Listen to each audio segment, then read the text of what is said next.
And I'm all about trying to, at self-improvement as well. I think that all of us probably are, or we probably would not be on this Zoom tonight. So, and I just love learning. I love learning from others, and I love sharing knowledge and perspective. So just wanted to say that at the outset. So for me, there is no perfect science behind the work of social justice, diversity, social justice, inclusion, anti-racism. There's no perfect science around any of this. I think we're all just learning. We're all on a pathway. And what I enjoy most is having people walk away from any of these workshops feeling a little bit more empowered. I'm into empowerment and really helping people feel good about the steps that they can take, feel confident about the things that they can do to help make change. So thank you again for the invitation. So one of the things I wanted to mention for those of you, I think I met several of you back in, was it February, late February, before COVID. Do you remember the world before COVID, right? I met a number of you in Plymouth in person I think it was late February at the town hall when there was an event hosted by the League of Women Voters in No Place for Hate, Plymouth. And it was a pleasure to have an opportunity to address you. One of the things that I talked about was my own family link to Plymouth that I didn't even know I had until a few years ago. My sister and I are history buffs, and in doing genealogy about our own family, we came to realize that we are 11th great granddaughters of William Brewster, who one of the Mayflower Pilgrims. And this was, fascinating discovery, of course. And so which means that my mom on here would be a 10th great granddaughter. So she's even closer to it, to all of that. And so I had no idea up to that point that that we actually had a link to Massachusetts in any way as a family. So as you can imagine, we descend not only from he and his daughter, Fear Brewster. We're actually kind of double descendants because she married a Mayflower Pilgrim and they had a child, and we are descended from both of them. And but we are also proud descendants of African enslaved people. And so we know that at some point the lineage of both joined, right? And we know when that was, but I won't get into that now. But we know that at some point the lineage between the two joined, and eventually this one right here was born. So I did want to share that I do have a direct linkage to the town of Plymouth, I guess you could say, to the region, to the state, and which has been very interesting to continue to discover more and more about that. I am also the, so I shared that, but then at the, on another side of the lens through which I see the world and through which I walk through the world, and that informs the things that I'm passionate about. I am also the niece of a gentleman, Ricky Birdsong, who was murdered in 1999, based solely on the fact that he was a Black man jogging in his suburban Chicago neighborhood of Skokie, Illinois on a Saturday. And that unfortunately there was a young man who was a follower of Matthew Hale. I don't know if anybody's familiar with this gentleman, but he is he was a leader of a white supremacist group that had national influence. And this young man was a follower of that gentleman. And he, essentially planned one day to get up and, load a gun, put it in his car, and drive around suburban Chicago. And his goal was to shoot to kill as many non-white, non-Christians as he could. And it just so happened that, unfortunately, my uncle was a victim that day, as were a few others. So that news made national news.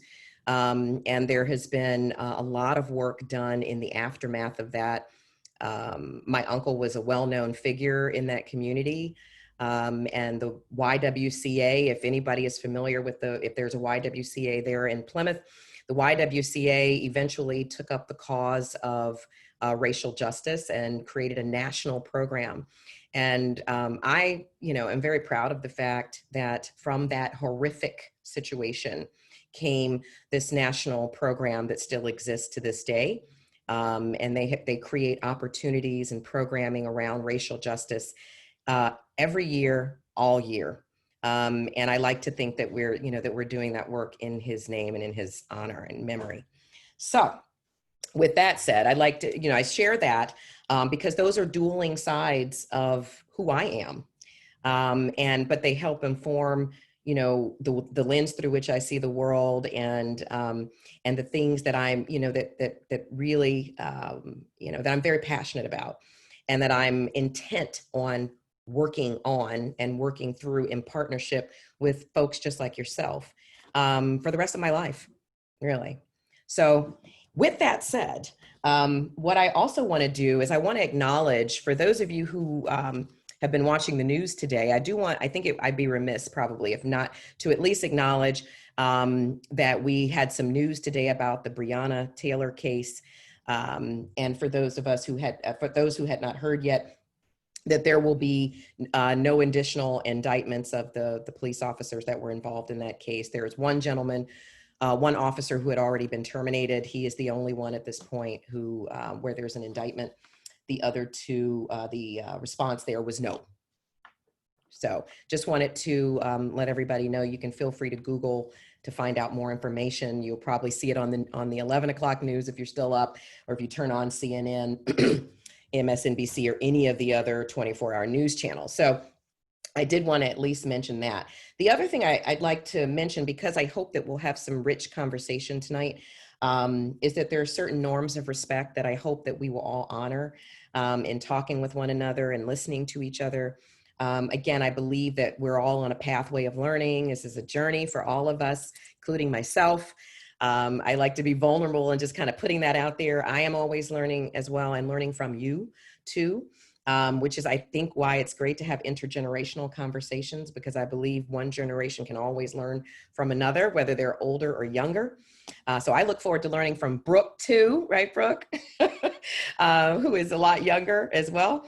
And any of the other young folks who might be on this one as well.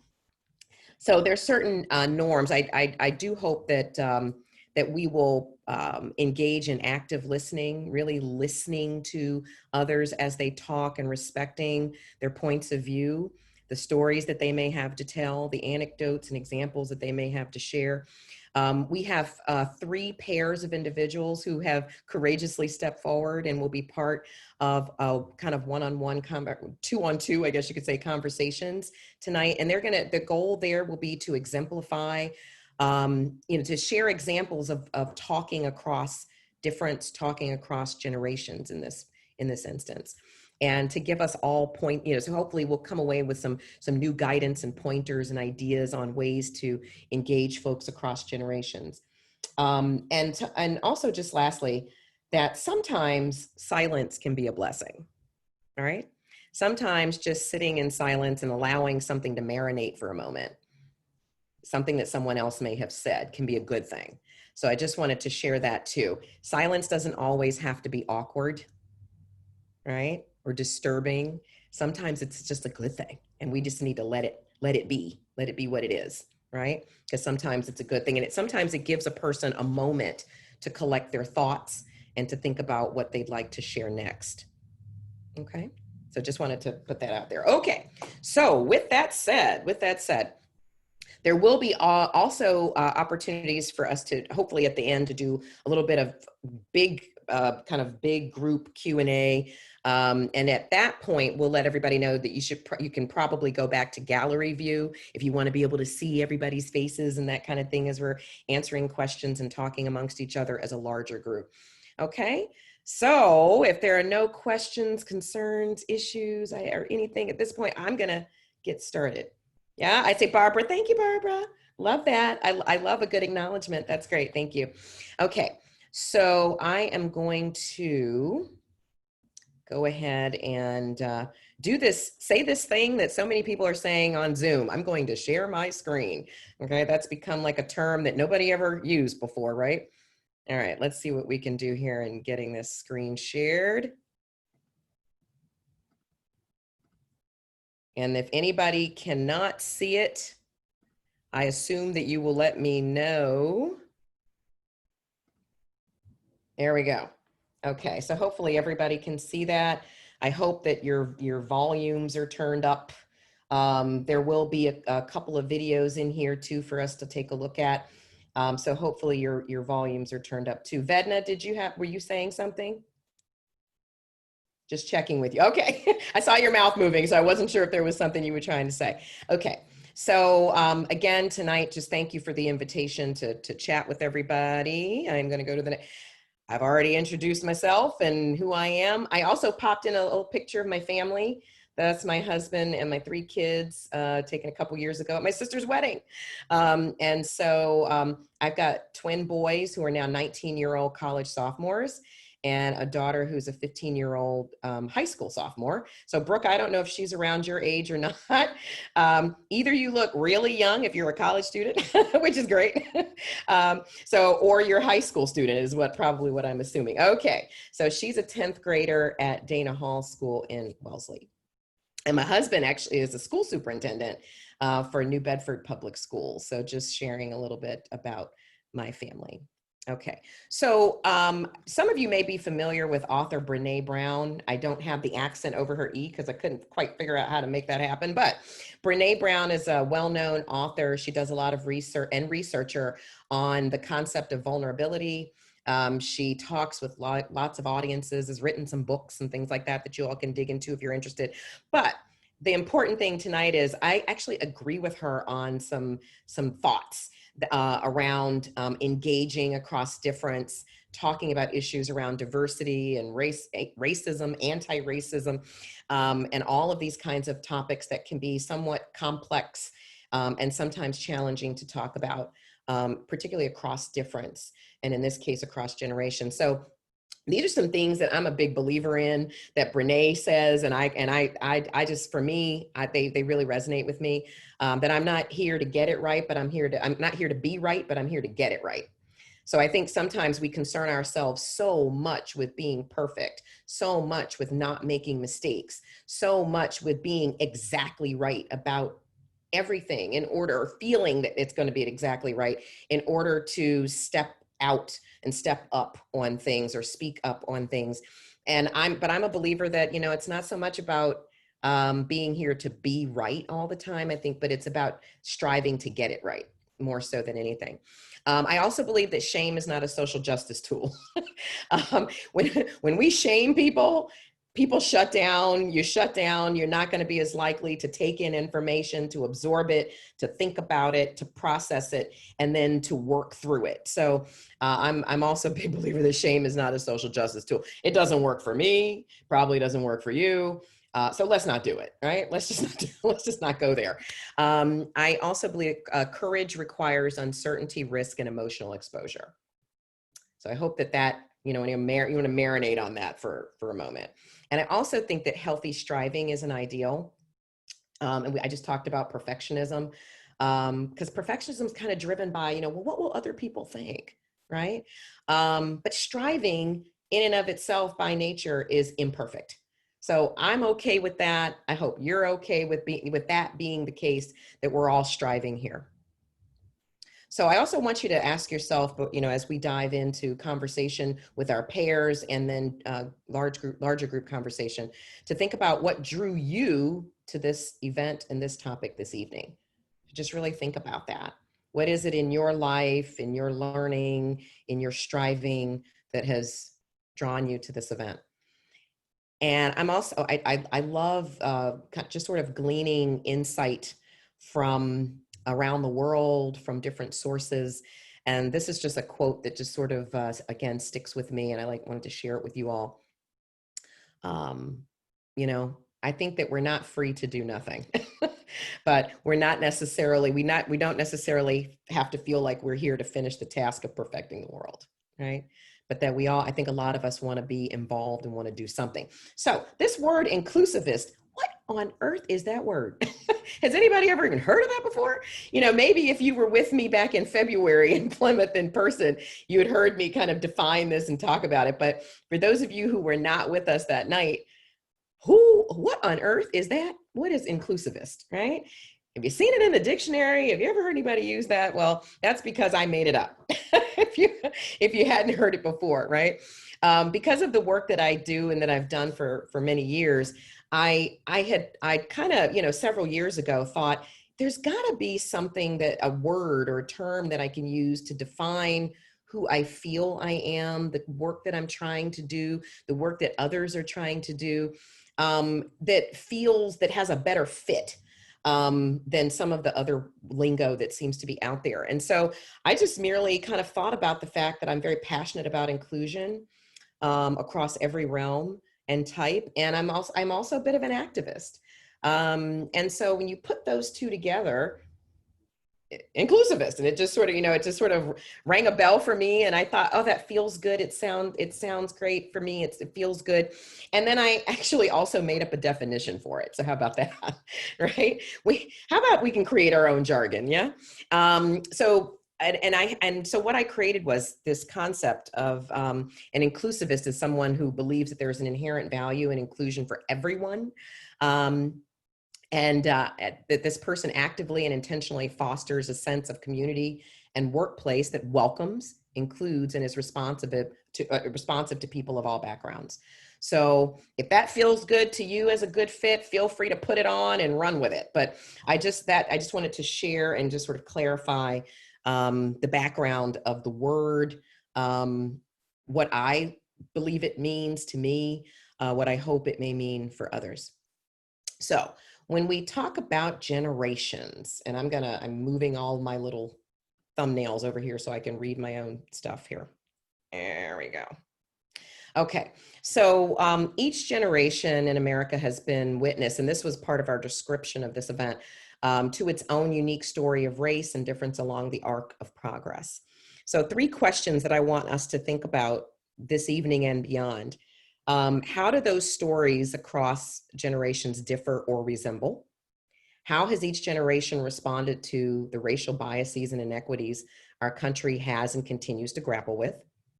How can we close the gaps through communication to work more closely together? So Brooke, when you think about it, I'll ask you to take yourself off mute. I don't want to put you on, I don't want to put you out there like this, but I think you're okay with it, I think, if I ask you a question. When you think about your generation and your generation's approach and the conversations that you have with your peers in school and outside of school, about issues of racial justice, especially the things that have happened this year. What are some of your impressions of what you all are thinking and feeling? I think this generation has a deep frustration of what's happening in our world right now and for how long it's been happening. So I think that's where we find that our generation vents a lot of this anger and a lot of this distrust, but also harboring some optimism that this will get better if we keep working on it. Like there's no time like the present. We can change things, but we have to change them sooner than later. We can't let things go. Thank you, Brooke. So there's an urgency, like right, the urgency of now, right, coming from you all. And I think even generations removed from you, Brooke, could probably relate to that when they think back, when they reflect back on certain moments in their lives as well. In past decades and so forth, myself included.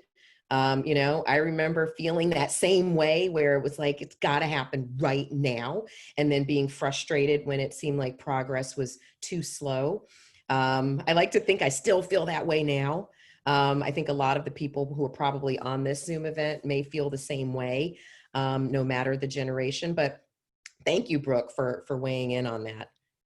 Okay.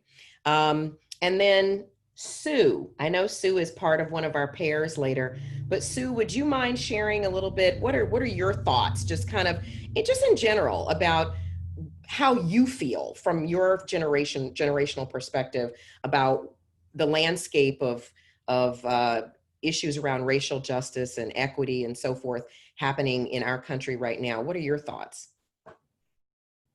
Oh, and I think you're still on mute there, Susan. Sorry. Okay, can you hear me? Yes. When I observed the March on Washington, and my partner, Rachel, we'll talk later, she was one of the marchers, I felt like I was marching. In 1963, I was 19, and I believe Rachel is almost 21. So I was living it through Rachel's march. And I wanted to be there, but I wasn't. I wanted to do a lot of things, but being older and the COVID's out there, I feel more protective about where I go. So I do it behind the scenes, but I feel just as strong as I did in 1963. And there were many different things then, but what I love to see is the diversity in the marchers.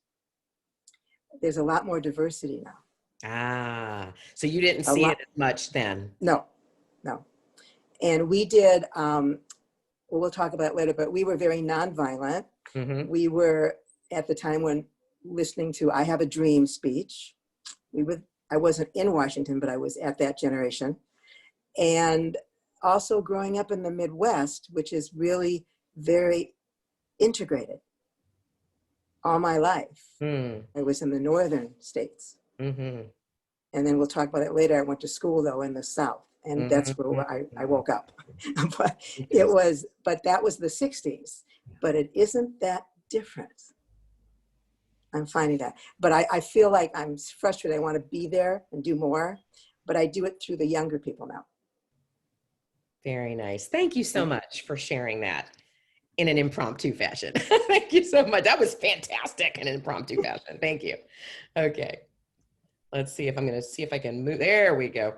So what I want to share with you all, just as a, that there was a reason why I kind of wanted to toggle the two of them just then to share just some basic, kind of on the spot thoughts for us so that you could compare what each said. And, what did you hear that sounded very similar? What did you hear that maybe sounded a little bit different? From the perspectives that both of them happened to share just then. So I thought that it would also be kind of nice to hear from this group of young people who had some interesting things to say. So bear with me. Let me see if I can get this to play. And here we go.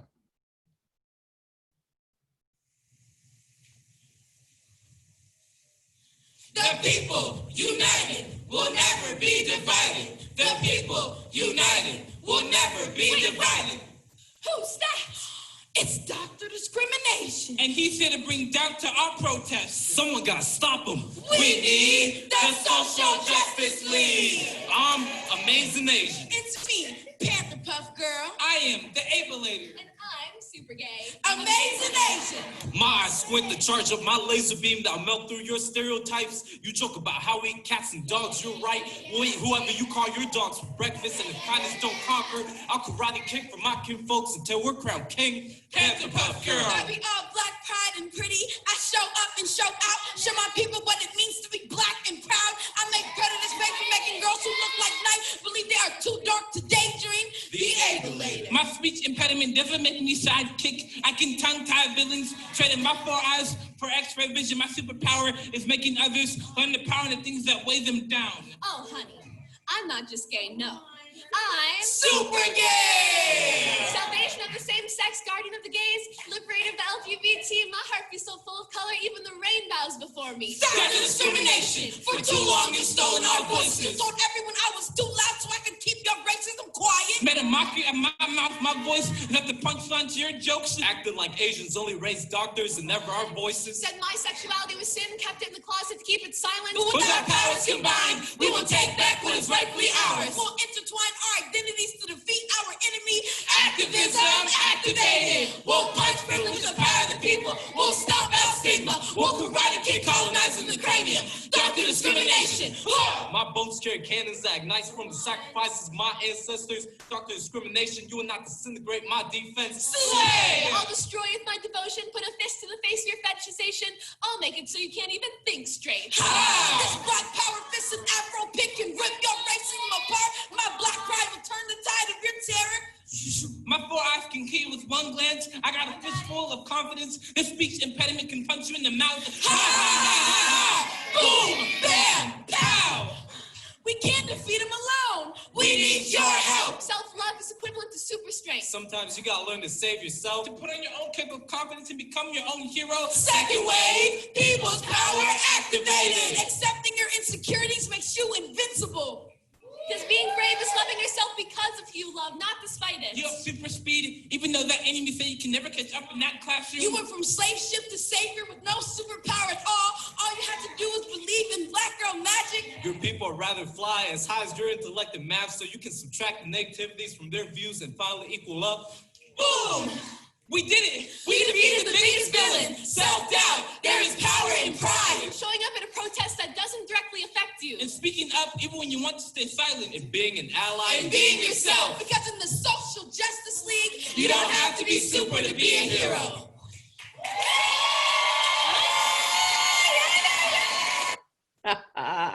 Aren't they great? I absolutely love that video. And I loved it too, because I love the rich diversity amongst the students, who were talking and sharing from the perspectives of their own identities, and but doing it together, being united and putting that together, I just thought was fantastic. But it also, speaks to their generation, right? Even when you think about the genre of spoken word, right? As a form of poetry, as a form of expression and communication, is really sort of a generational means of communication from a particular generation now. But what I do want to say, and I do want to acknowledge that they were not the first to use spoken word, right? Spoken word, the first spoken word that I heard actually came from the 70s, from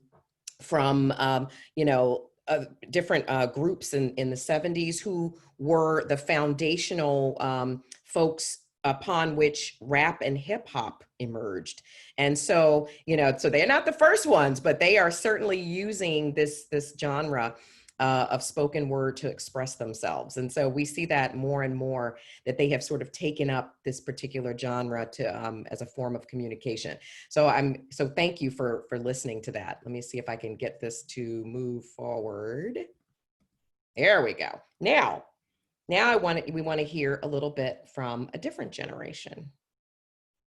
And let me see, I was not able to embed the video for this because there's some kind of little password protected thing for this video. So hopefully it's going to play for us. Let's see if we can make it happen. Here we go. Senior citizens at this Milwaukee sit-in today are letting young people know that they admire and fully support their ongoing fight with the marches and protests across Milwaukee. That just because we're 50, 60, 70, 80, 90 years old, that we don't have a place in this fight, and we do. A sit-in protest allowing senior citizens to be present and take action on an issue they deeply care about. Yeah, we just want to let these young people know that we are 100% behind what they're doing, standing up for community and making sure that people are aware of the racism, the police brutality, the wrongs that are going on in our community. Showing up to demand liberty and justice for all. We need a government that unites everyone. We want a government that promotes solidarity among the different cultures. A fight all too familiar for some of them. It's important for our young people to see that we're still in this fight, and we know what it's about and what it has been about, and that for years it's been going on, and that they need to take up the mantle and support until we do see some real change. Embracing an opportunity where they are able to do it again. It's great, because otherwise I couldn't come. I would feel worried that I would get in a situation that wouldn't be safe. I wouldn't have control over what happened to me if I were in a larger group that were marching. Recognizing that while protests look different than they did decades ago, the job is still not done. I look at this little corner of America, and I'm seeing so many white people, and I'm seeing so many elderly white people. that have embraced Black Lives Matter and equality. A moment where experience and knowledge is passed down. All the wisdom that they have and all of the things that they've shared with us are like really key points to remember, to really hold on to prevent the next line in the family tree from having to do it again. What's going to happen when my son has a son? Are we still going to have this same conversation? Are we going to be protesting when he has a son? Hopefully not. Black lives do matter. Another important topic senior citizens are reminding young people of is the importance of their vote. They're encouraging them to go out in November and cast their vote. In Milwaukee, for Spectrum News, Magali Ayala. Okay, I'm glad that worked. I was a little skeptical if it was going to go through. Okay, so again, toggling perspectives, toggling stories, so that we can all hopefully talk together. All right. Now, for anyone who may have watched, there was a link that I believe Vedna may have provided to you all in advance. There's a video of women who were active in the civil rights movement in the 60s. During the 60s, they were most active, and they're sitting in a church, the same church where the bombings of where the 4 Black girls were killed. They're sitting in that church and they're talking with young women who would kind of be like themselves, but many years ago. And so there's a toggling back and forth between generations as they talk with one another about how each, what each perspective is on what's happening today, and whether they agree with each other on tactics, on approach, what ideas do they have for one another that they can share. And it's interesting because I think towards the end of those conversations, they've realized that they converge a lot more than they don't. And so I thought that was really interesting. And so this quote came from one of the women who was active during the civil rights movement. So you think about it, wouldn't it be cool? Think about the impact that we could make if you put those two know-it-alls together, right? The know-it-alls from this generation, the know-it-alls from that generation, and any other generation in between. Think about the things that we could do if we put all these know-it-alls together, right, Brooke? Okay, but one of the hurdles that we need to try to get over in order to work across difference in general, is a bit of unconscious bias. And so I think most of you all on this Zoom event probably are fairly well versed and knowledgeable about unconscious bias. You've probably read books and done all kinds of exploring on this topic. But I also wanted to I bring it up to emphasize that unconscious bias plays itself out even when we're talking about generational engagement, intergenerational engagement. There's certain things that we think of people from different generations, that someone, and I'm 51 years old, I'm willing to admit that, but I may wonder about young people Brooke's age, and what's on their minds, and are there certain things that I might think about her generation coming from my generation.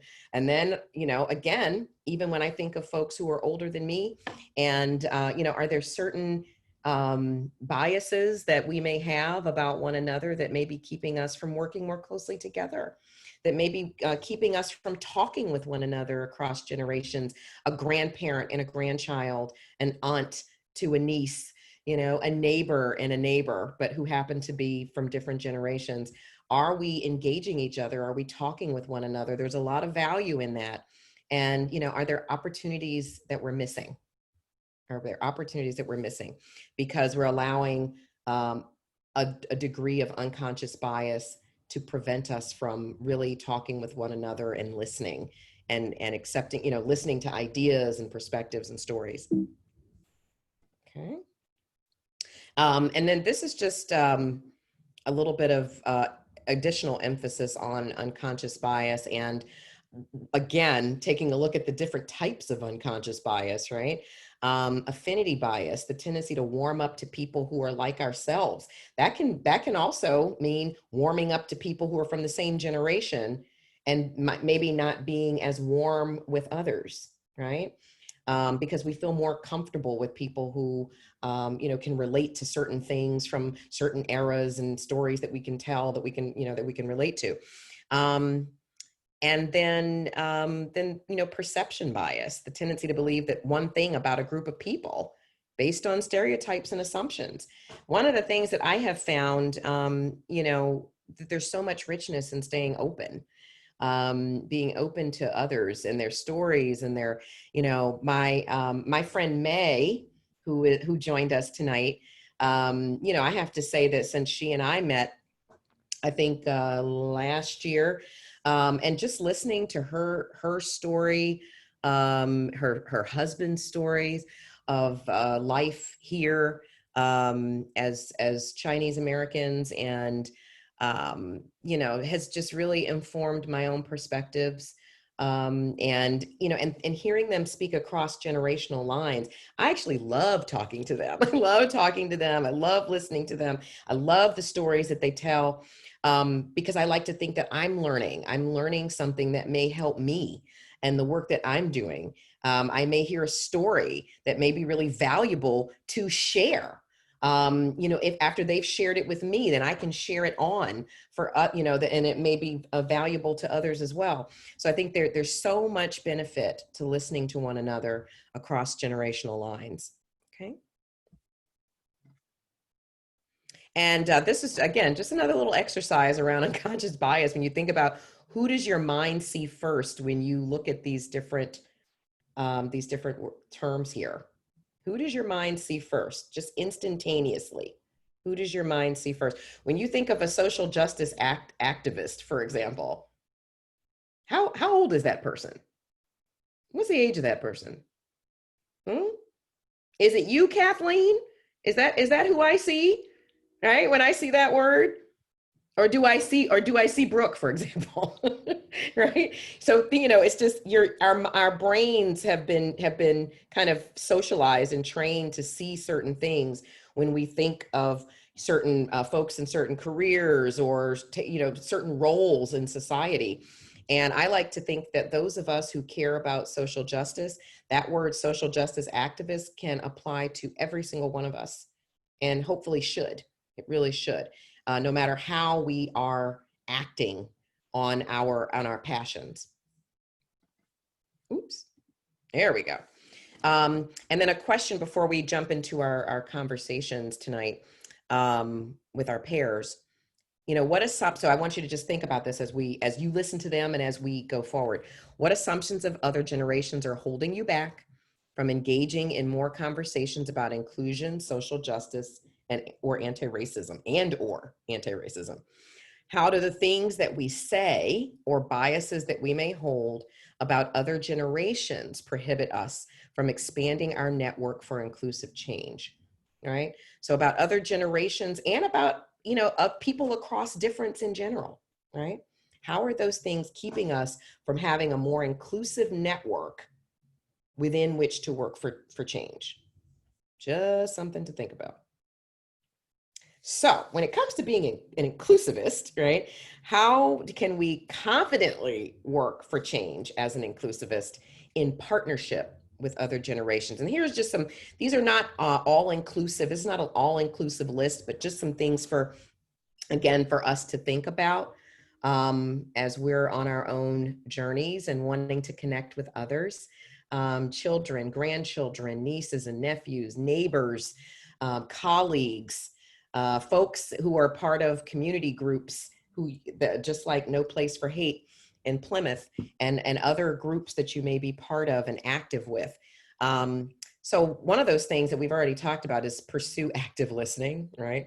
To hear other stories, that we don't shut down when other people start sharing their experiences, and we don't go, oh, I've heard all that before. We can listen. We want to listen to one another, ideas and experiences that may inform our own efforts. accept that each generation has its own perspectives and experiences and approaches. I think Sue mentioned, the nonviolence the nonviolence protest approach that that emerged in the 50s and 60s.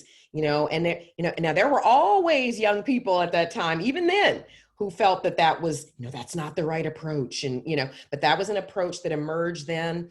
And it can be interesting to try to talk to young people about that now. Some are quite receptive to the idea, but you have others who aren't.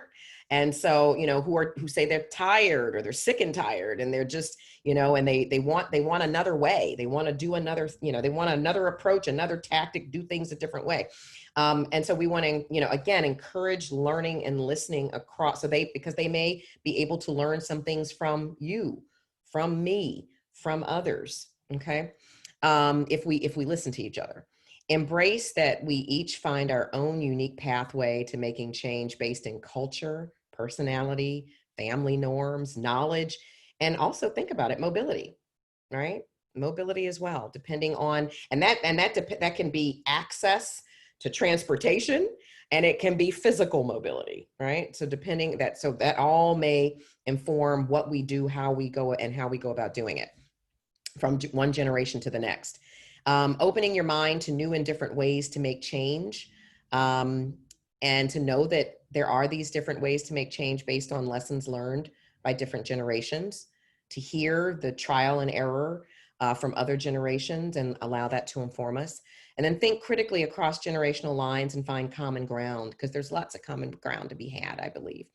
And an endeavor to keep judgment, regret, and anxiety at bay, to deeply reflect and understand across age, race, and approach. So I hope some of that resonates with you. Would anyone else like to share any other thoughts on this front? Any other things that you can think about that might be good pointers, good advice, good guidance for everyone?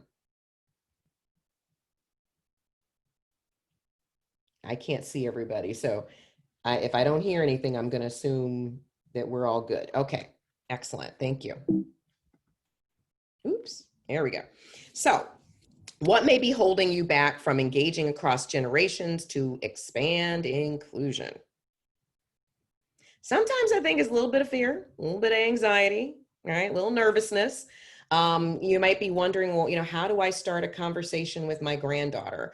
Or if I'm the granddaughter, how do I start a conversation with my grandmother or my mom on these issues? What if I want to hear their stories? And, how do I even start that? Is it okay to just start cold and say, hey, were you active during this time? Were these issues that you cared about? If they were, I'd love to hear more about it. I'd love to hear what you have to say. I'd love to hear, any advice that you may have for me.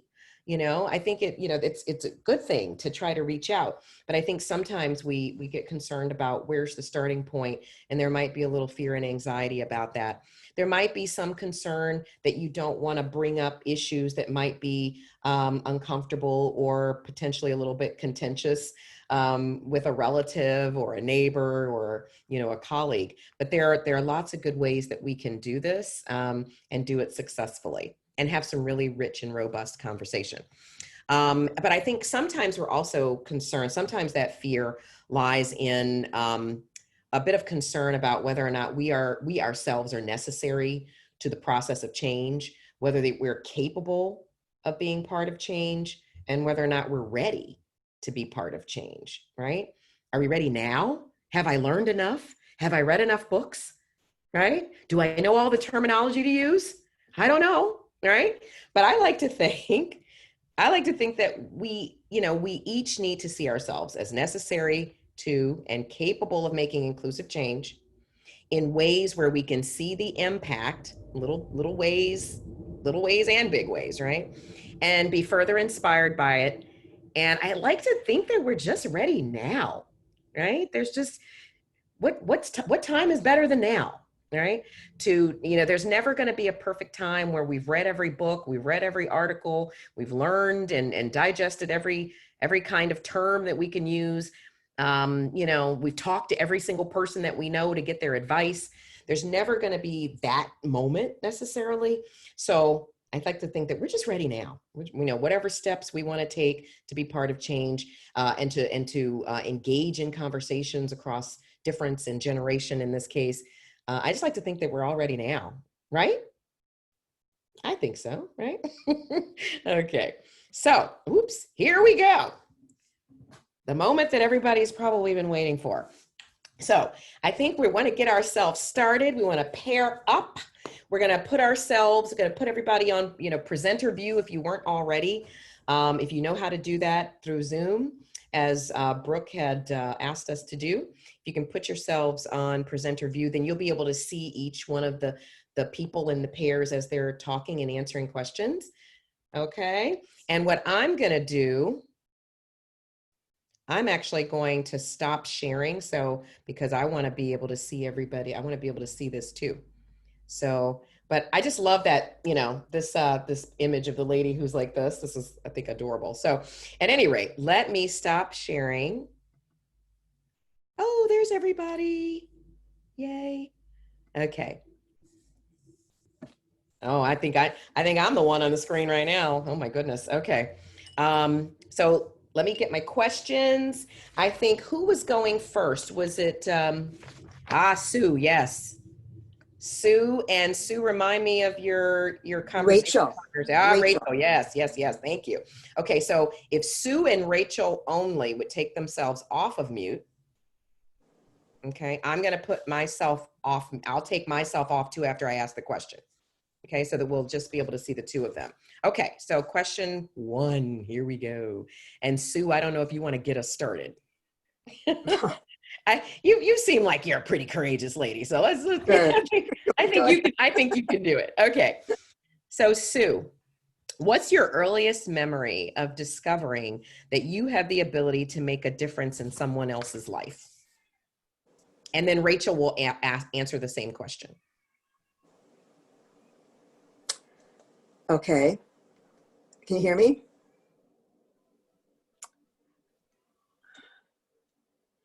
When I was in kindergarten, and it was during the polio epidemic, and a young student came in with braces, and it was winter, and I helped him take off his leggings, and I was scolded by the kindergarten teacher. You shouldn't be helping him, he should do it himself. And I said, no. And a month later, I was switched out of that kindergarten when I told my parents what happened. And I went to a whole different kindergarten room. And I saw him at many reunions, and it was really nice to see him, like in 20 years, 30 years. So that's my earliest memory. I stood up. Beautiful. Thank you, Sue. And Rachel, what's your answer to that question? This is a hard question. I think one of my earliest memories would probably be in art class, because I loved doing art growing up. And I think I remember painting polar bears and bringing them to my grandparents' house. And obviously my grandmother loved them because they were from me. And I think that showed me that it doesn't matter what you give someone, but if you put time and effort into it and you do it like on a good thought, it can really like change their day and impact them. Oh, that's beautiful.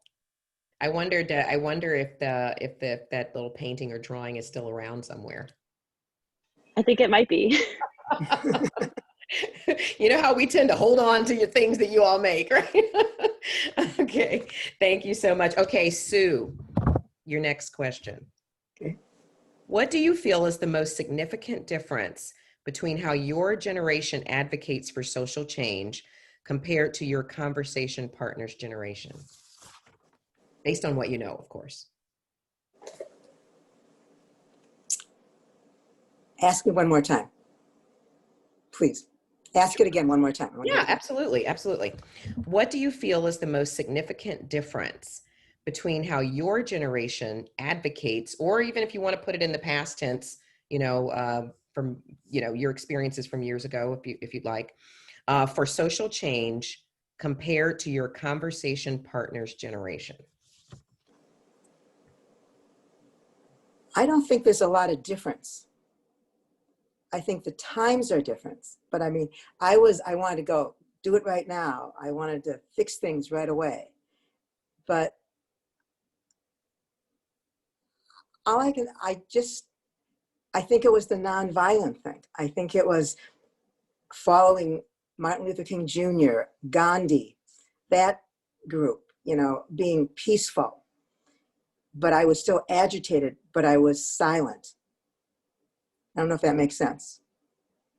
I went on many picket lines, but I don't remember yelling. I don't remember being up front. I remember being in the group, but I just remembered it was a little more reserved, probably. Very good. Yeah, no, that's a great answer to the question. And Rachel? I also agree that I don't think that there are a lot of differences, because I think that we are still trying to dismantle the same system that's in place that enforces disparities and inequities. But I do think one thing that is very different is the use of social media today to organize and to communicate very quickly and directly. Excellent. Yeah, that is a difference, isn't it? That's a tangible difference, right? When you think of what you have at your disposal versus what Sue may have had at her disposal when she's talking about that particular era of her social justice journey. Yeah, so that would be a big difference. Okay, and then I'm going to do one more question with you two as a pair. Okay, is that all right with you? Okay. What does your conversation partner, and Sue, this is just purely in your opinion, okay?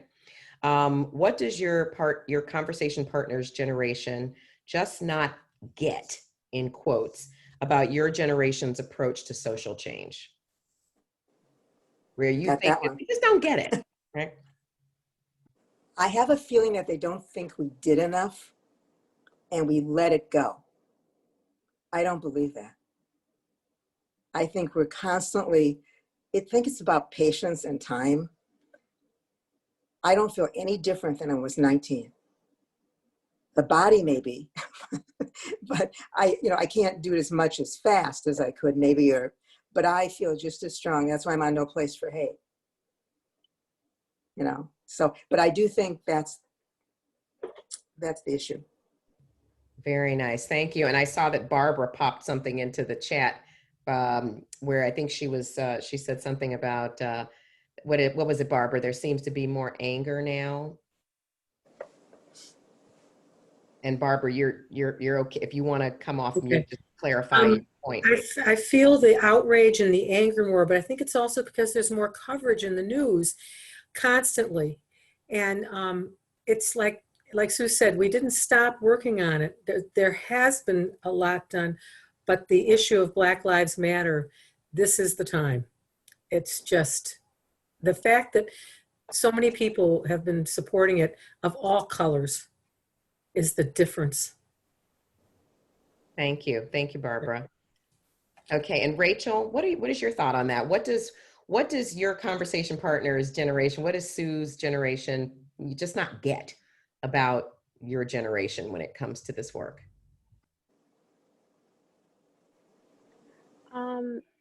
I think that we can take a lot of wisdom from people that have been working towards change over the years.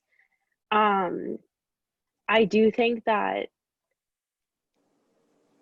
in education, I think that I went to public school, and I do think that my education, I didn't learn a lot of things that I'm maybe learning now in college about the way people were presented and about leaders like Malcolm X or other leaders. And I feel that the education needs to change, and kids need to be growing up, because my school was like that I went to was predominantly white, and I came to school and I'm in DC now, and it's very diverse. And I feel like there was a lot of things, even though I was in New England, there was a lot of things that I didn't like, wasn't taught or like didn't know until I came to college.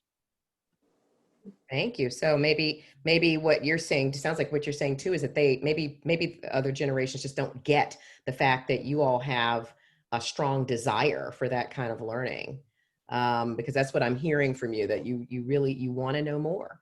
You want to know more about a more inclusive perspective on history, and you want to learn more about other people and their involvement in the history of the country. So yeah, that's great. And I happen to be a DC girl, so I didn't know that that's where you were. That's exciting. Very nice. Yeah. Yay. Okay. So thank you. I want to thank Rachel and Sue for being part of this. Please do feel free, both of you, to weigh in when we get to some group conversation. But thank you so much. I hope Thank you, Rachel. Thank you so much for having us. Of course. Thank you for your time and your thoughts. We really appreciate it. Okay, who is our next pair? Let's see, because we didn't decide who was going to go second. So if you want to step up and volunteer, I know we had 3 pairs. Would someone from our other 2 pairs let us know that you're there? Don't know if Sarah starts There's to the, poop out there she is. for Hi, the Katie. night, so I don't know whether Is that she Katie? wants to go. Yes, hi Katie. So Katie and Sarah are going to now pair off. Katie, is Sarah your daughter? I was trying to. She is. Okay, that's what I thought. Okay, wonderful. Oh, I love it. Mom and daughter. Okay. So then you two can still continue. You can carry on this conversation. We love it. This is fabulous. Thank you for the opportunity.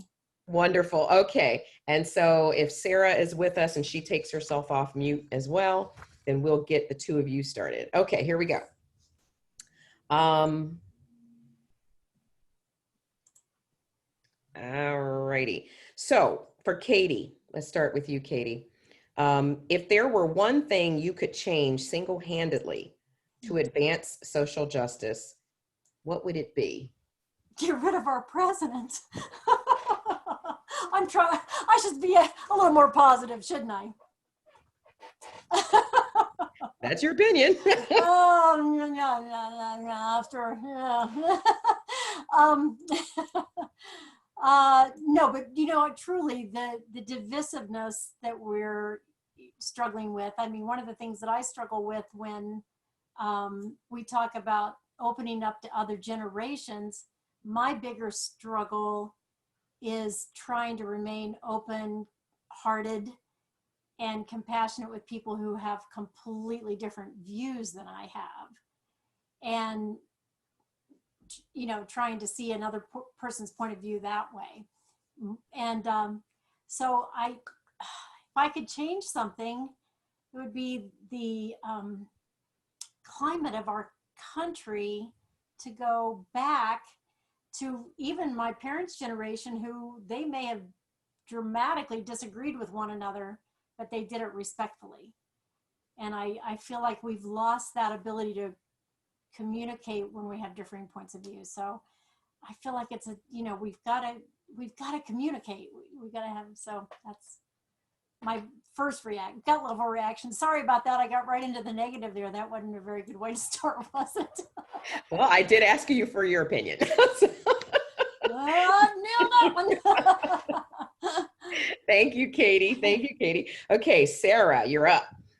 So again, same question, and I'm kind of curious. So it'll be interesting to see whether Sarah's answer, whether the same thing tops her list or not, or if she has something completely, wholly different to say. So Sarah, if there were one thing you could change single-handedly to advance social justice, what would it be? Yeah, well, it's so funny. Right when my mom started talking, I was thinking, just how divided our country is. And that is terrifying, really, to me. I will say.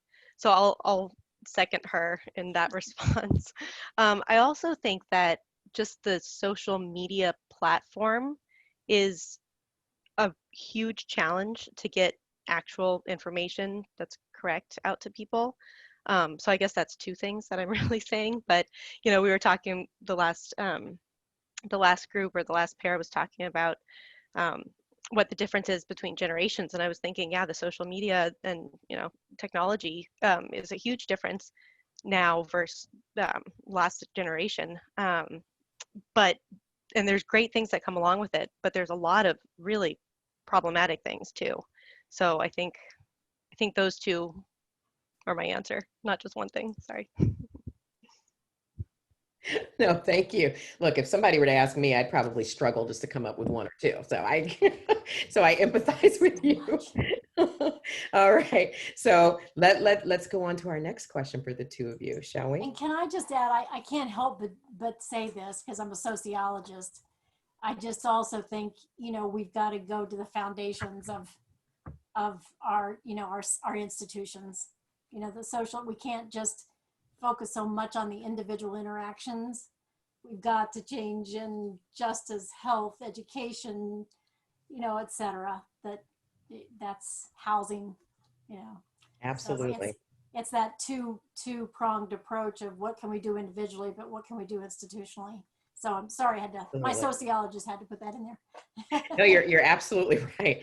And I think part of just engaging people in conversation is to, for all of us collectively to be able to define the things, to be able to talk with each other, to define the things that need to be changed, and to figure out together how we, each of us in our own sphere of influence pushes for those changes, makes those changes, whether it's from within an organization that you may be part of or out in the community in different ways. But there's certainly, so I completely agree with you, Katie, that, it's not just about talking, it's about doing.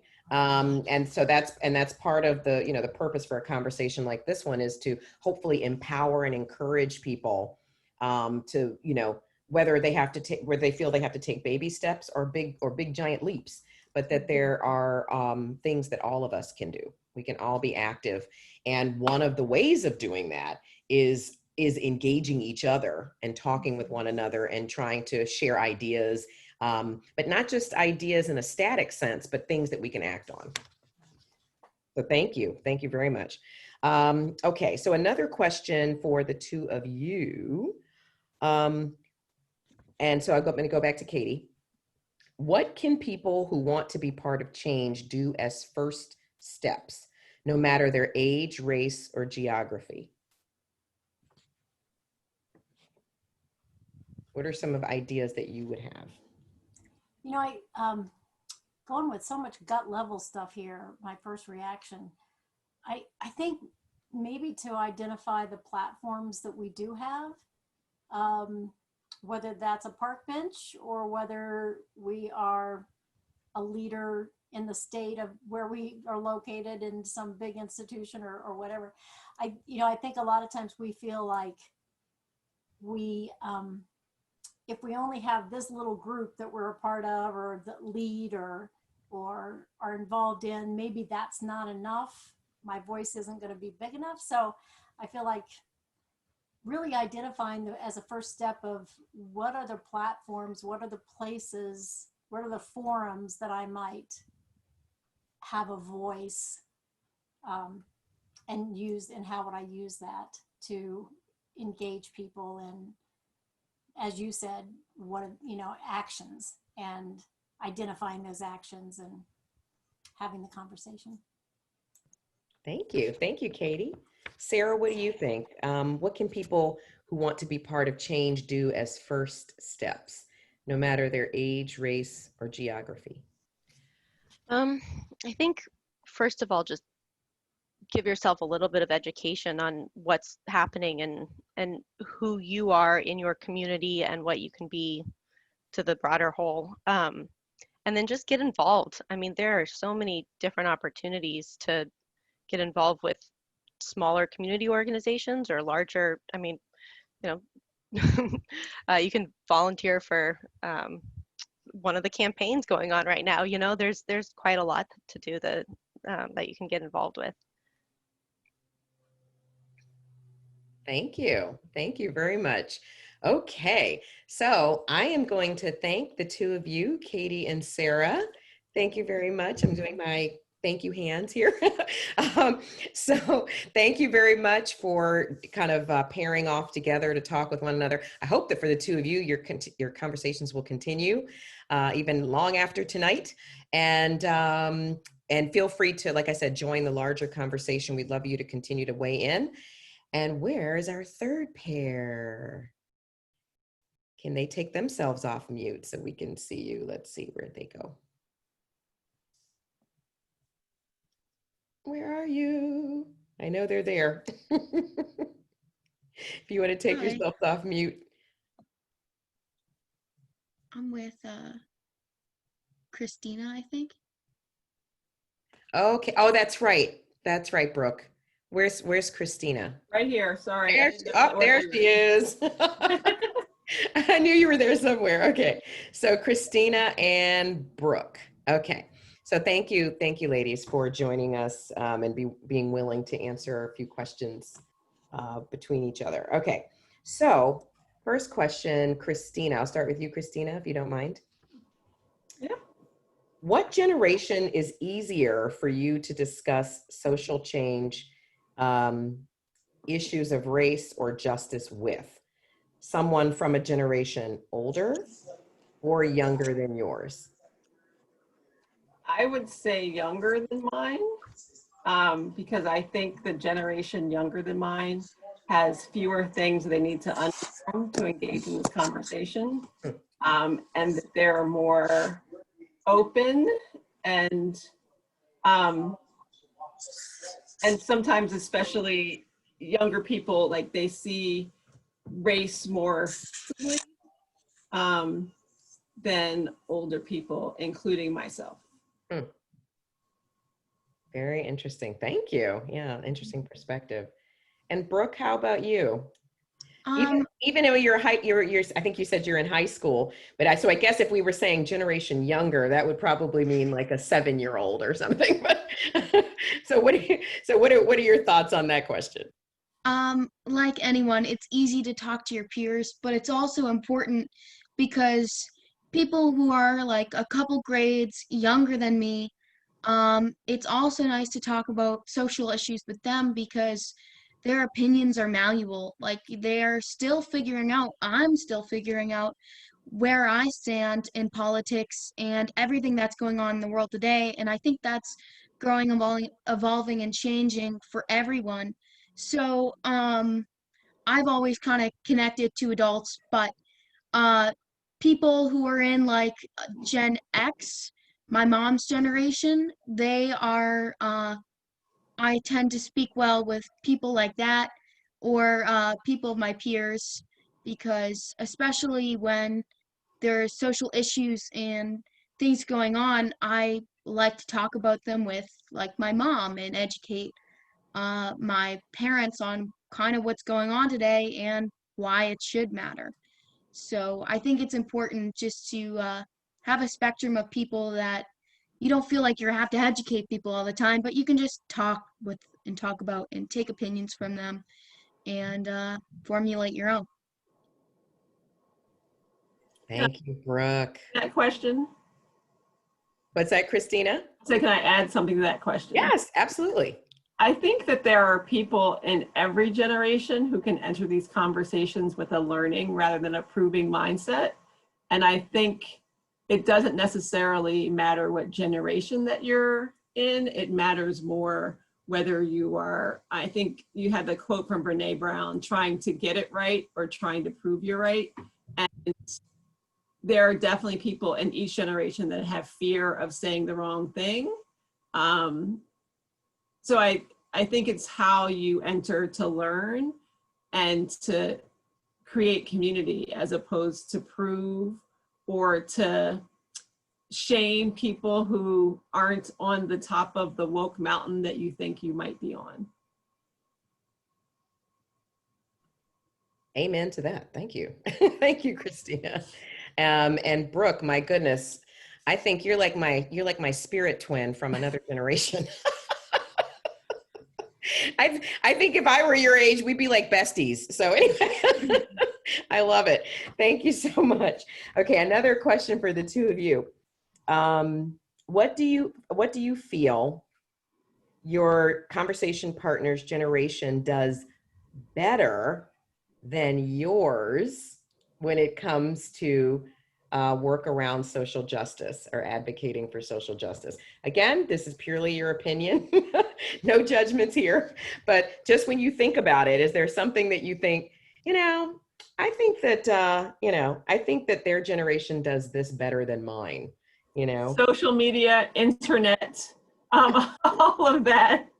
I definitely feel like I depend on them for that. And I know Karen Fan, who had to leave earlier, like she makes websites for people like myself, and I could not, like, it would take me a year to make a website, and she can make them in over a weekend. And I know my son always tells me that my memes have too many words and that I'm doing it wrong. And so I feel like younger people who are digital natives are just much more fluent in how to communicate things quickly and how to use the digital universe as a force for justice in ways that I could not even imagine. And definitely when I was in college, like I went to marches and rallies, but like there were flyers and it was hard to communicate, and you called people on their landlines.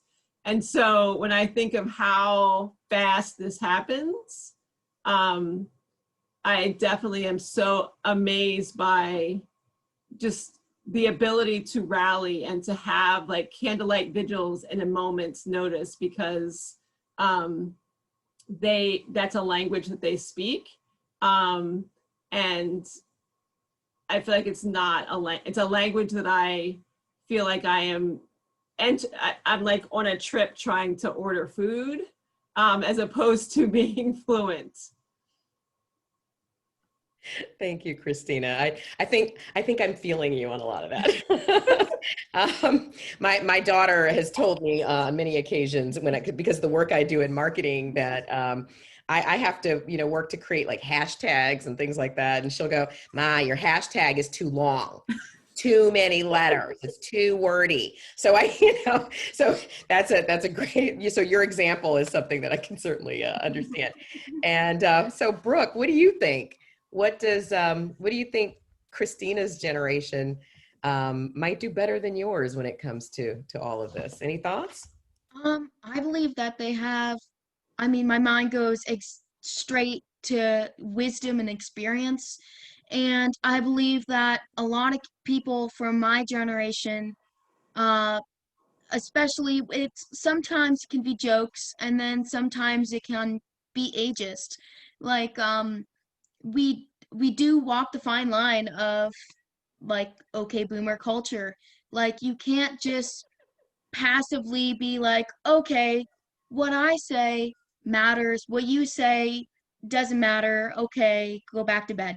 That's not how we should be viewing things. That we've been fighting this issue for generations on generations. That's why we're having this conference, is that this is an issue that's not going to go away, and it might not go away for my kids either.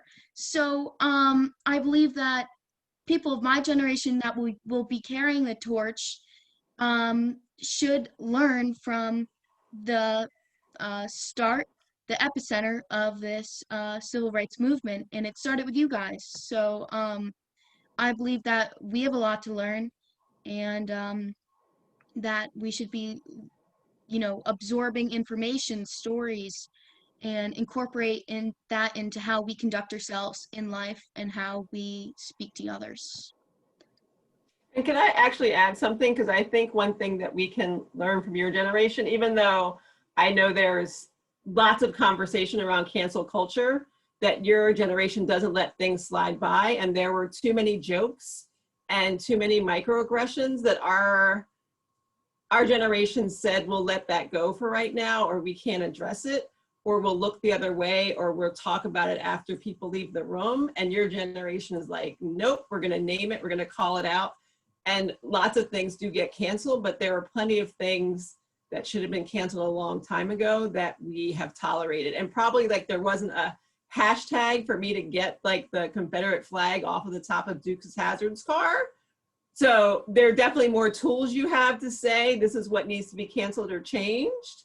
But I think there were a lot of things that we could have come to agreement faster about how we talk to and about each other, that the current generation is really clear about what's okay and what's not okay. And that's beyond issues of race. It's really intersectional.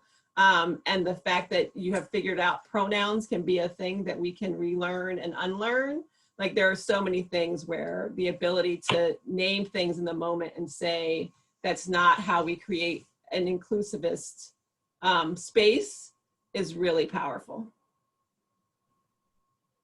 My goodness, I've got so many amens to go around. I don't even, I'm just losing track here. But thank you, Brooke,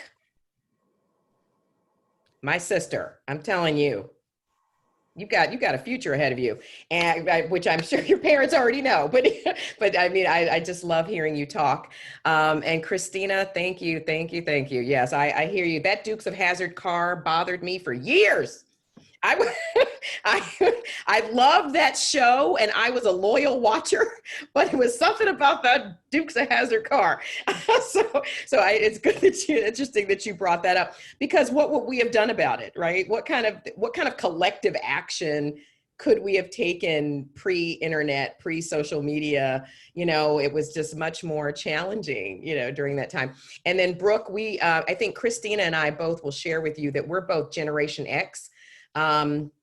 So we're the lost generation. We're the generation that kind of like sandwiched between the boomers, who were like the big, you know, popular generation of the you know, that were involved in the civil rights movement and all of that, and then you know, and then the millennials. And so somewhere in between was Gen X, right? Those of us who were probably born like the kind of like mid 60s to early 70s, somewhere in there. We're, you know, kind of the mishmash generation. But we did fight for we were anti-apartheid, right? So that was that was one of our big causes when we were a certain age. And I actually walked I marched in Forsyth County, Georgia, to desegregate that county in 1987. It was a county that was all white. From I think it was 1917 when they ran all the Black residents out of the county. And there were no Black residents of that county until as recently as 1987. And so I was down there with people like John Lewis, who recently passed away, and other folks who marched on that county and got, you know, rocks and cans and all kinds of stuff thrown at us. And so there were some of us in our generation who tried to do what we could. Once the door was kicked in by the civil rights era generation, there were some of us who were still out there trying to do something. But yeah, we're from Gen X. So you can Google us and read a little bit about us. So we tried to do a little bit too, didn't we, Christine? We're still at it, but thank you very much. It's for the two of you for weighing in from two different generational perspectives. We certainly appreciate your contributions, and thank you so much. And like I said, it was really great listening to both of you. I really enjoyed that a lot. And to speaking of that, I know for me personally, it's great to hear from all of our pairs. Let's give everybody some thank you hands and some. Yeah, so thank you very, very much. I know that, and Brooke, maybe you can check our chat. I know that there have been some questions. I keep seeing all kinds of questions popping up that I haven't been able to monitor, but if there are any questions, and Vedna says, excellent job, pairs. So kudos from Vedna. I'd love to be able, I think it would be great if we could all have a conversation on some of the questions that have been coming through. So Brooke, if you'd like, feel free, if there are any questions you see there that look like some real juicy ones, let's see if we can dive into some of those. Okay, yeah. I'm looking through now. If anybody has questions, I mean, now is the time.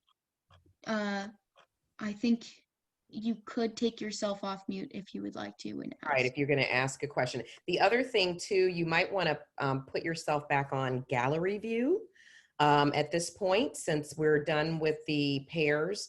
And then that way you'll be able to see a whole lot more. You'll be able to see all, like, lots of folks on the screen at once.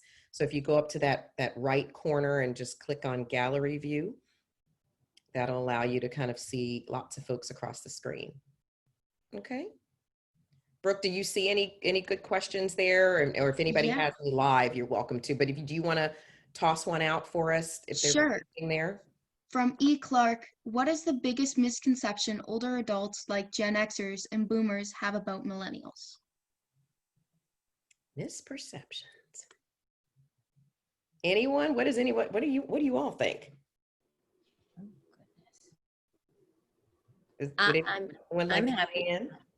I see. Is that Michelle? Yeah.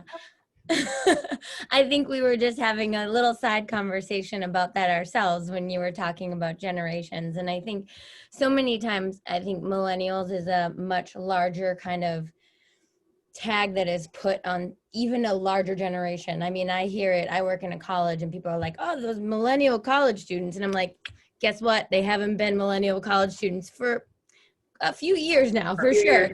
Exactly. And so I think that's a misconception of the age of millennials and how that millennials have been are lazy or, expect immediate gratification for a lot of things. And I think we all, millennials have that same view that, everyone has about their own generation, like that we're making a difference in our own way. So obviously being a millennial, and I think also that all millennials are the same. We've got millennials who grew up with computers, and then there are millennials like myself who didn't have one in my house until I was in 6th grade, which does seem younger than, some generations, but you're not a digital native like some people. So sorry, that was a long-winded answer to your question. No, that was a good answer. Thank you for weighing in, Michelle. Yeah, and for clarifying who's a millennial and maybe who's not, because I too I work in the higher education kind of marketing sphere, and I still hear people say these millennials this and these millennials. I say, well, no, they're not millennials. They're Generation Z. That's right. We've shifted a generation now as far as who's in college. So we're very clearly into Gen Z at this point. So and that might be like Michelle was saying, might be a point of information for others as well. But 1981 to 1996, I believe, is there you go. So Gen Z is very firmly in place in college right now. And I think Brooke is a member of Gen Z as well. And there may be some other Gen Zs on this on the Zoom. I think I saw another young lady who was also sitting with someone in a room. So she too may be from Gen Z. Okay, but thank you for answering that, Michelle. Is there anyone else who would like to respond to that question? Vedna? Not necessarily to that question, but if someone can respond. I see Andrew Loretz. Go ahead and unmute. Andrew Loretz, that's Mr. Loretz to you. Brooke Holmes, teaching you clarinet since the 4th grade. Just kidding. No, that's fine. No, what I was gonna add, and by the way, Brooke, you're doing an amazing job, and I couldn't be prouder as your teacher. But so what I was gonna add about millennials and a misconception that I perceive at least is that a lot of people think that millennials just want the systemic change, like without putting in the work or for it to just like happen immediately. And while there is like a kernel of truth to that, because there is that sort of like, come on, like, why can't we make it happen already? I would say that I do see a lot of millennials trying in some way, shape, or form to put in that time and effort and work. And then, so that misconception is there, but I don't know. I'm not being very clear or articulate, but it's about, what effort we want to put in as millennials, and that it's not just about silver platters. Interesting. Thank you so much, Andrew. Much appreciated for weighing in. Brooke? I know I'm not a millennial, but a lot of misconceptions come from older generations being like, millennials spend more on avocado toast than they do on, going to buy a house. But in later generations, it was easier to buy a house. It was easier to pay to go to college. Our dollar has inflated, yet our wages have not. We're still being paid the same. That doesn't equate the same to inflation in the US economy. Like, it's so much harder to buy a house now. It's not as easy. And that's again with many Gen Zers who are in college and many millennials who have crippling debt that are still living at their parents' houses and such and seen as lazy. However, it's fiscally irresponsible to get an apartment just to look like you're on your own, or to have this vision of, independence, where living at your parents is actually you saving up to buy a house because it takes much more. Brooke, I'm just trying to go wherever you go. That's what that's all I'm trying to do. I just want to go where you go. That's all I have to say. I don't know about you all, but I'm following Brooke. Brooke, where are we going? That's all I'm just going to say. I'm done. Anyway, thank you. Thank you, Brooke. I love it. I love it. See, this is why it's so fantastic to talk across generations. Listen to what we learn. Listen out of the mouth of babes, as they say. Listen to this. Amazing. Thank you. Okay. Any other questions, Brooke, that you see? Some other good stuff. I saw Kathleen had a question. I saw several folks out there who had questions. Anything else that you see that we haven't answered? I wonder if I'm not technologically very good. I don't know why it says from me to everyone, but it's me. Do you think our generation is disappointed and are just now recognizing the idea of systemic racism and white privilege? I think those concepts I don't recall from the 60s. We were fighting for other people's rights. I think it's important one of the things that is coming to wake us up a little bit is that it's not, we're fighting not for any color or ethnicity, it's for the human race. And that's something I've learned. One way I've learned it is through my son who has disabilities, and people ignore people with disabilities. They think of them as less than. I think of them as more than. They have to work harder than anyone else to get where they want to go. So I'd like to hear some comments on that. Absolutely. I hear you, Kathleen. I know that doing the work that I do full time, I can tell you that, there's new terminology added to our lexicon every year. And sometimes it can be hard to keep up with, even for someone who does the work, around diversity and inclusion and on a full-time basis.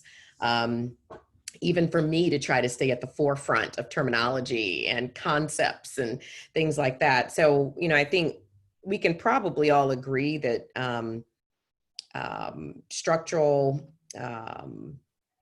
racism, institutional racism, there are different terms for what is essentially the same thing. The concept, the reality of it has existed, but we just didn't always have language around it to talk about it. And so I think a lot of the language, we've seen language emerging to describe things that we've all kind of known were there, but we might not have had the words that we have now to talk about them. I had someone once say, well, you know, what's the structural racism thing anyway? I've never heard of that before now. And I say, oh no, it's a concept. It's been a reality. It's just that it's the terminology that you're adjusting to, that, you know, because these are words that oftentimes are coming from academia, maybe coming from someone who is a psychologist, for example. It may be coming from different fields that may have some association, political science, for example. But these are, you know, the terminology is continually emerging, not only about, you know, the words that we use to talk about these concepts, but the words that we use to describe people, to, you know, to self-identify or to identify others. You know, that's obviously also language that is continually evolving. So, but I hear you, Kathleen. These are things that, you know, I think always exist. A lot of it has always existed, but we are talking about it more, I think, and through talking about it more, we've had to find language to talk about these things. And so I think that's what many of us are, you know, constantly trying to chase after is, you know, how do I talk about some of these things? Would anybody else like to weigh in on Kathleen's question?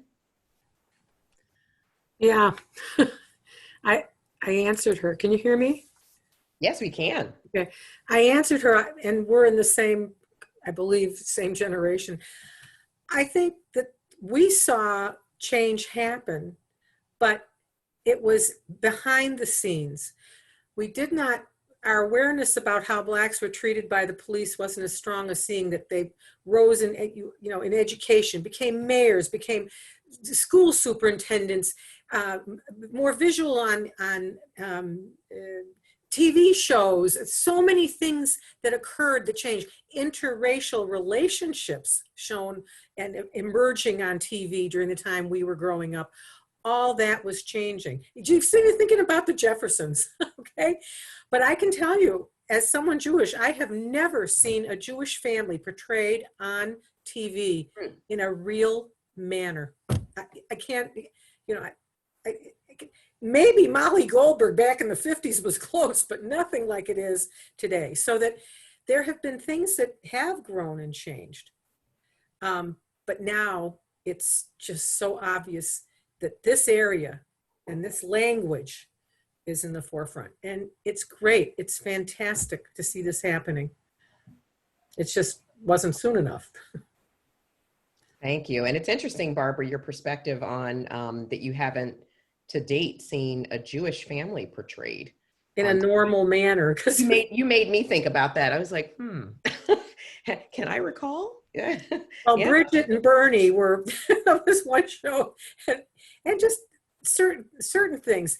Occasional, there was a bit of truth on the Waltons. There was one character that was a young girl, but you know, so there's all kinds of changes that have gone on. Right. I know what it was like to be the only Jewish child in a whole elementary school.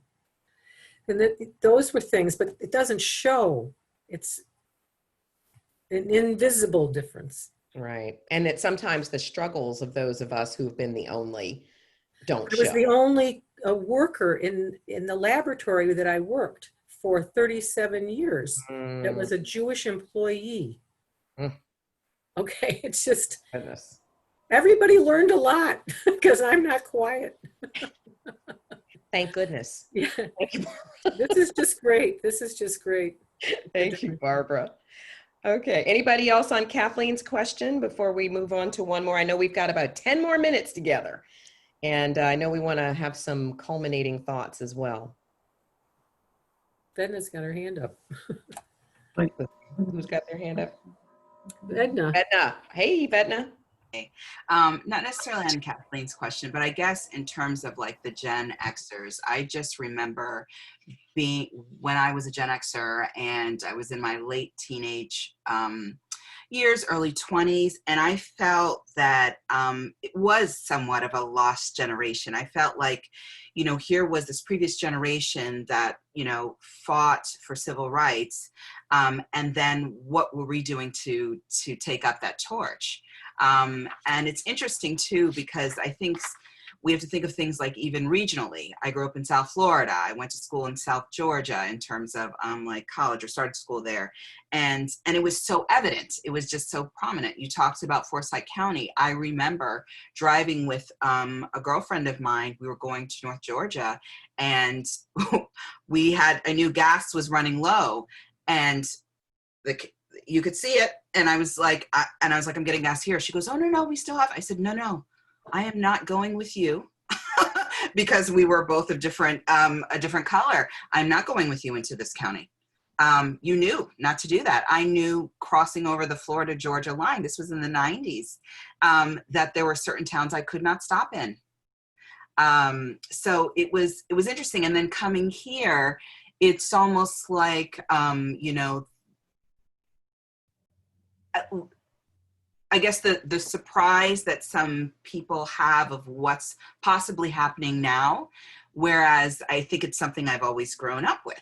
So I think it surprises me sometimes, just the understanding, and maybe that's because regionally, it may not be occurring, here, but it still does occur. So it's something that I kind of grapple with, or kind of attempt to reconcile in my head.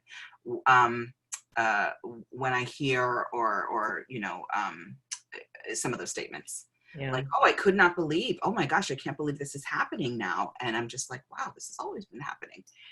So, well, I think that's, again, that underscores the importance of talking across generations, but also talking across difference like race. Because, for example, you and I have probably had, some similar experiences, growing up. I too grew up partially in the South, and my mother is on here, so she can attest to it. But I attended schools, but in the South, that were newly integrated, schools. I think Mommy, I was in the first grade in East Point, Georgia, at a school that recently integrated. Kindergarten and first. In kindergarten and first, there you go. Thank you. And I remember sitting next to children in the classroom who did not want to sit next to me, and were very verbal about it. So for some of us, this has been it's part of our lived experience, that you've experienced these things, and they've affected you and impacted you. And, to this day, I can still remember a little girl named Milbury Farquhar. I will never in my life forget her name. And she said, Milbury Farquhar. That's exactly how she said her name. And this little girl, from day one, made it very clear to me that her mom told her that she did not have to sit next to me. And how does that make a child in the, first kindergarten, first, second grade feel, when another child tells you something like that? Now, the interesting thing is, by the end of that school year, Milbury and I were like really good friends, but we were not in the beginning. Milbury was not interested in any part of me or sitting next to me, and she was very verbal about it. So, some of us have certainly had, direct experiences with some of this, that certainly, shape the lens through which we see the world, and and perhaps have been part of the reason why we're doing this kind of work, because of the impact. How it feels to be the recipient of certain experiences and treatment. So, and I'm sure my mother has even more things that she can talk about from her own childhood and experiences growing up in Atlanta. Okay, Emily, were you saying something? I thought perhaps I saw somebody. Oh, I was trying to say something. Oh, there was Christina. Just the focus on police brutality and the discussion of police brutality as a new thing. And remembering in 1989 when Do the Right Thing came out, and that was the first time I saw police brutality on a screen, and just remembering that your parents told you that this was real, that this could happen, and to be careful, but to actually see it in art and how powerful that was. And now we see videos every day, and the just lack of information that people have about the history of police brutality and how long and how public it has been for centuries in this country.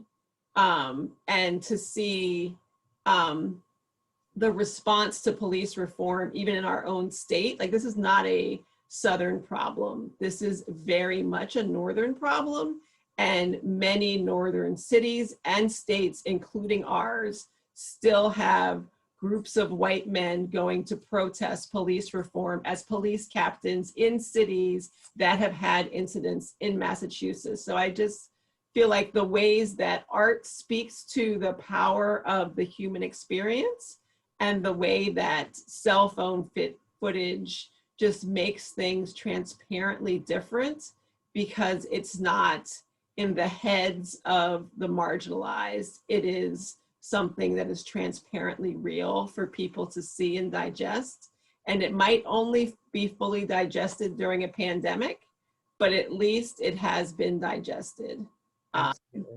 And that the ways that people respond to Breonna Taylor and all of the things that happened during that time period, I think it's just a powerful opportunity to have a different conversation than we've had for a very long time, going back to the death of Radio Raheem in 1989.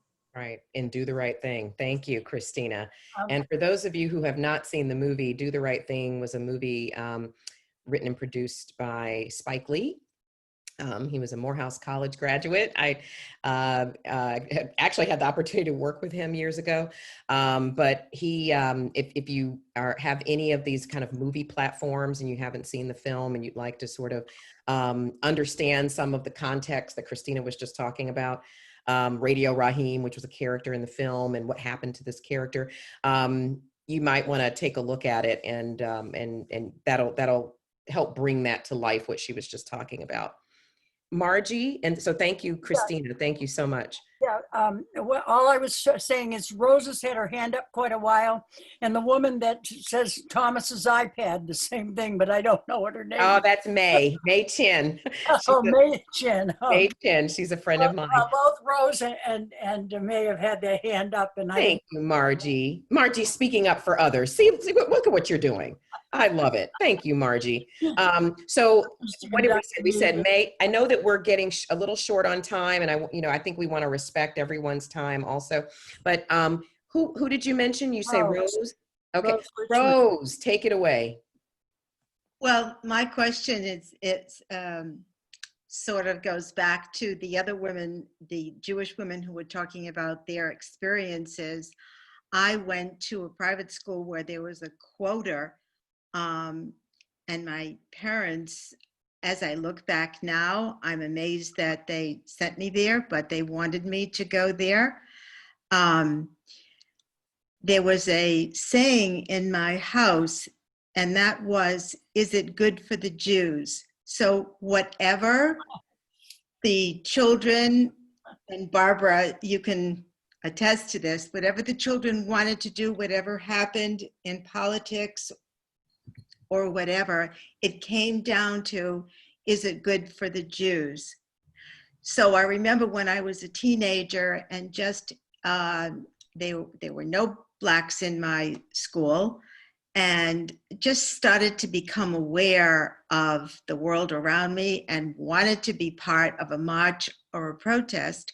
I wasn't allowed to because it wouldn't look good for us if you went there. And the now 2 generations, my married son, my granddaughter, she is encouraged to go and be part of it and march, and they have no memory, no connection to, is it good for the Jews? If I use that expression now, they would say, what, Mom, what are you talking about? And people are nodding their heads. So, and I remember when my granddaughter, when Obama, the whole family wanted him to get in, and they gave her some signs. she was only maybe 5 or 6 years old, and she said, can I go around the neighborhood and put these on lawns? And they encouraged her. And I was thinking, her grandparents would say absolutely. Mm-hmm. Mm. The difference between generations. And my parents were immigrants. So what's the difference? One generation. Yeah. Very interesting. Well, there's also a really good video, Rose, and others that speaks to what you were kind of talking about. It's called The American Dream Tax, and it's a video. I think it's on YouTube. His name is Hassan Minhaj. He's a comedian, Hassan, Hasan, and his and I think we could maybe put it in the chat, but his last name is spelled Minhaj, Hassan Minhaj, and he does this. He has this great video that and it's short. It's like 3 minutes, and he's talking about the American Dream Tax for immigrants, and with regard to microaggressions and issues around discrimination. And one of the things that he mentioned, because his parents immigrated to the United States from India, and he said that with the difference between his generation and his father's generation, when it comes to speaking up for, if you feel that you've been wronged or mistreated or discriminated against and so forth, he said that the attitude of his father's generation was, you should be so grateful to be here. Yeah. That this is the tax you pay for being an American, for being a new American. And that if you feel that someone has done something against you because of your identity, your race, your religion, too bad. The idea is, you put your head down and you just keep pushing forward, and you don't speak up, you don't say anything. And that was his father's attitude. And he said, but the thing is, he said, the difference between my generation and my dad's is that, we're not willing to pay the American Dream Tax anymore. We were born here. This is our country. And that we feel that we have just as much of a right to speak up and speak out and seek equity and equality to the same degree that anyone should be able to do that. And so I love that video. I use it sometimes in workshops because he uses a little bit of humor in telling it as well, but it's called The American Dream Tax, and Hassan Minhaj, if you'd like to pull it up and watch it. And then really quickly before we go and before we give some parting thoughts, May, would you like to weigh in, or do you have a question or comment? I just had a quick comment that in my generation, when we grew up in the 40s, 50s, and 60s, the thing to do was to be part of the melting pot, to meld in and become invisible, hide our differences. And it's terrific to see in our grandchildren that their differences, really, they're proud of them, and they wear them with pride, and they share their differences. So thank you. Aw, yeah, So you're love your so right. intergenerational presentation and discussion. It's great. Aw, thank you. Please give my best to Tom. Thank you, May. And then before we go, Vedna, I don't know if you have any parting thoughts to send everybody on their way this evening. Before we do, I just wanted to, since my mom joined us this evening, I thought I would give her a chance to, if there's anything, Mommy, that you would like to say from your generation to mine, or to Brooks. What do you think? I just so surprised at Brooks' maturity in thought, and wish there were more who had that way of thinking and desire to help and do and keep things progressing. I grew up in Atlanta, Georgia in the 50s, 60s. I was at Spelman College when Dr. Martin Luther King was killed and his body laid in state in our chapel.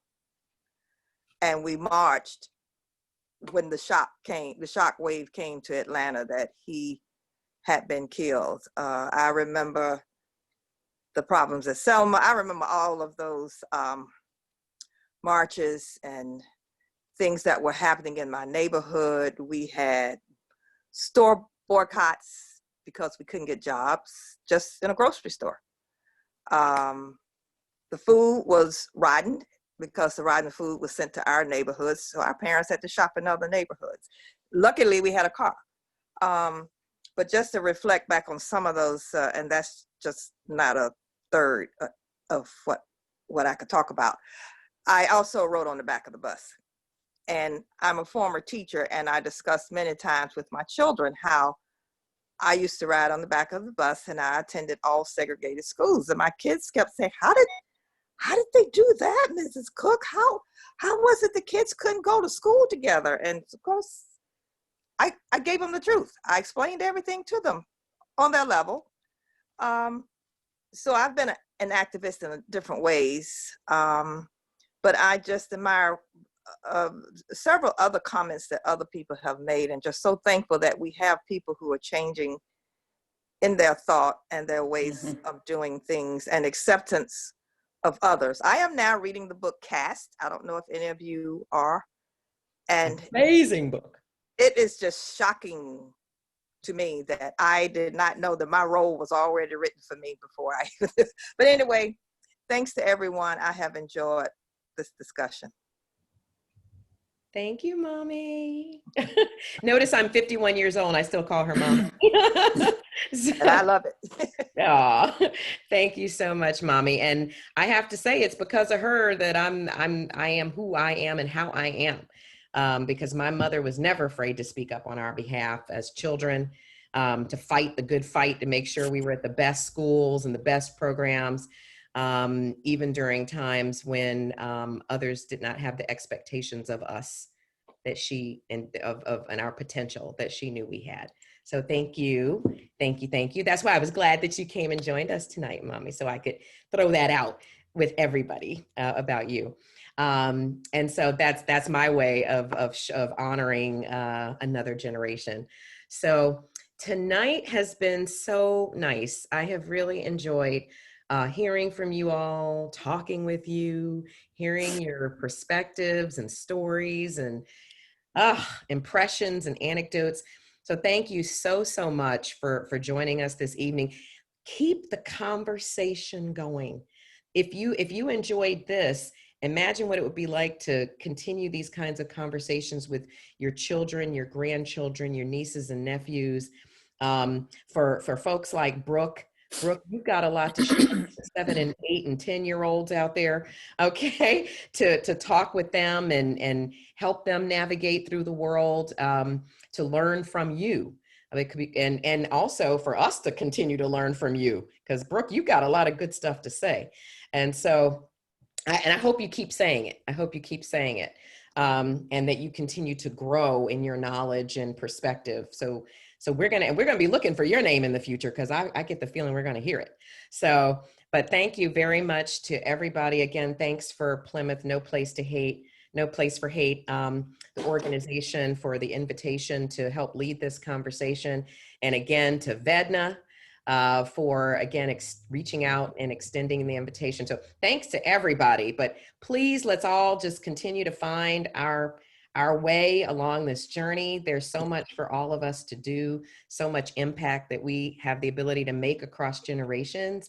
And I just want to thank this couple, Raleigh and Richard, who I'm just going to have to find out about, like I said, because I get the feeling you two are rock stars, and I just need to know what the story is. I just get the feeling just from the sense I got from other folks on here. So I'm sure somebody's going to tell me. But thank you so much for joining us. And thanks to my mom and my friend May and others. Vedna, do you have any parting thoughts this evening? I do. I just want to ask everyone, how was this for everyone? Awesome. Thank you. Thank you, Gretchen Cook Anderson. Thank you. Thank you so much. This was such a wonderful and a needed conversation. Thank you for the work that you continue to do. This, I just want everyone to know, as she mentioned, is her creation. This is her second time that she's been with us, and I believe each time gets better. Each time gets better. I just want to thank you to the pairs who were courageous enough to be part of this. Thank you so much. Thank you everyone for joining us and actually being interactive and asking these questions. And I just want to thank you for being open and receptive about learning about each other, because this is what this is all about, is learning about each other. And I think the goal is the same. It's just sometimes our approaches are different, but the goal is the same. In terms of just no place for hate, I want just to keep a reminder just to keep in touch with us. Please continue to join us. We have a website, PlymouthNoPlaceForHate.org. We're also on Facebook, where we post resources, neighboring events, programs, Instagrams, and our events as well, which it was placed in chat. We will continue to have programs and educational opportunities throughout the year.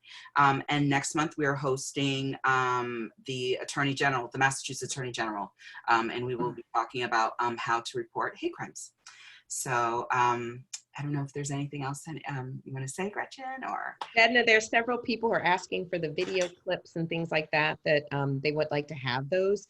I'd probably have to grab them real quick, but I don't know if you're going to be sending out any follow-up emails or anything like that to this group. Okay. But I can make sure that you have the links to the videos for people who would like to be able to utilize them or watch them again. Okay, that'd be great. That'd be great. Yeah, so we can absolutely, and I did put Hassan Minhaj's name in the chat. And I think somebody asked for my mom's name. Her name is Rachel Cook. And she zoomed in from Columbia, Maryland tonight. So, okay. And I know that Brooke is in DC. So please tell my home city I said hello, Brooke. Okay. But thank you again, Vedna. This has certainly been a pleasure for me. It's been great seeing some familiar faces and lots of new ones. And thank you again to the pairs for the, being a little courageous and stepping up, and Katie and Brooke and Christina and Sarah, and I'm probably not going to get everybody, Sue and everybody, but thank you very much for joining us this evening and for participating. This has been great with all the great contributions. So see what we can learn from each other when we share. So I wish everyone well, be well, do well.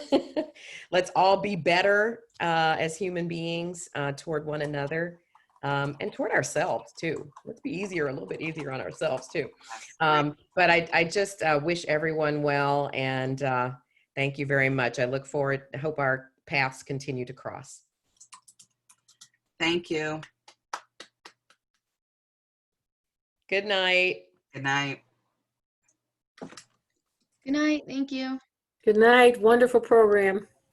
Bye, Brooke. Stay a superwoman. Wonderful. Yeah. Thanks, Vedna, for setting this up. And, absolutely. And Gretchen was great again. And the subcommittee, whoever's on the subcommittee, thank you. Yeah, that was great. Really great. So thanks to everyone. Thank you. This was great. This is wonderful. I'm going to end it. Good night, everyone. Bye. Good night. Night. Night.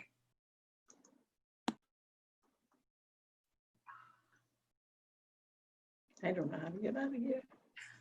I'll end it for you.